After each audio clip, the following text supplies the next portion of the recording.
Hello, UCAR. Peter Christensen here, coming to you from the CEO's desk. Got another exciting topic for you today.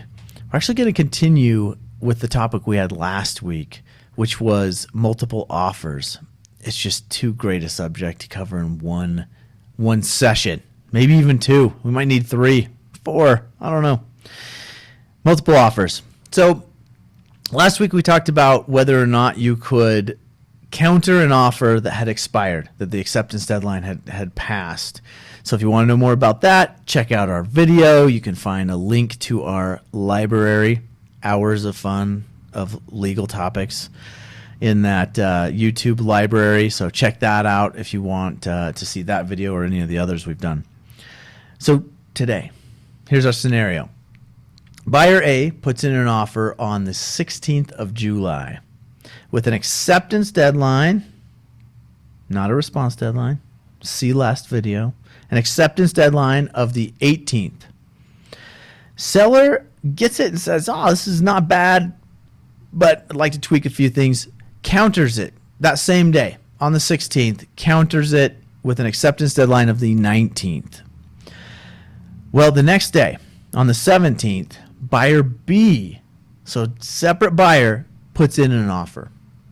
So now seller has a counter out with buyer A and a new offer from buyer B. And seller really likes buyer B's offer, wants to accept it. So the question is, can the seller accept buyer B's offer at this point?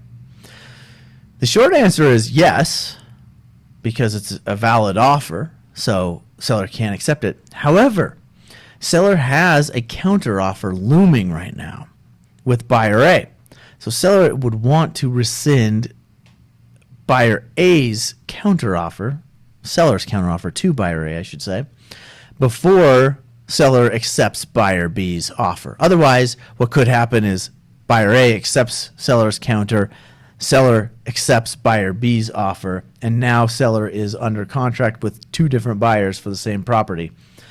Never going to end well, that one. So not a good position to be in. So yeah, seller will want to rescind it. Now, if you remember from prior videos about offer and acceptance, until buyer A signs and communicates the acceptance of seller's counteroffer, it's not accepted. And seller has the option to rescind that offer, but has to do it before those 2 things happen. So be wise for seller to cancel, rescind the offer, the counteroffer to buyer A before the seller accepts buyer B's offer. Hopefully that helps. The multiple offers, fun stuff. I know they're going on a lot right now. Remember, this is not legal advice, legal information only. If you need specific legal advice, contact your attorney. If you want to check out the other videos, there's that link mentioned before below. If you have any topics you'd love to see covered, put a comment in. We'll see if we can get to those. Thanks for tuning in.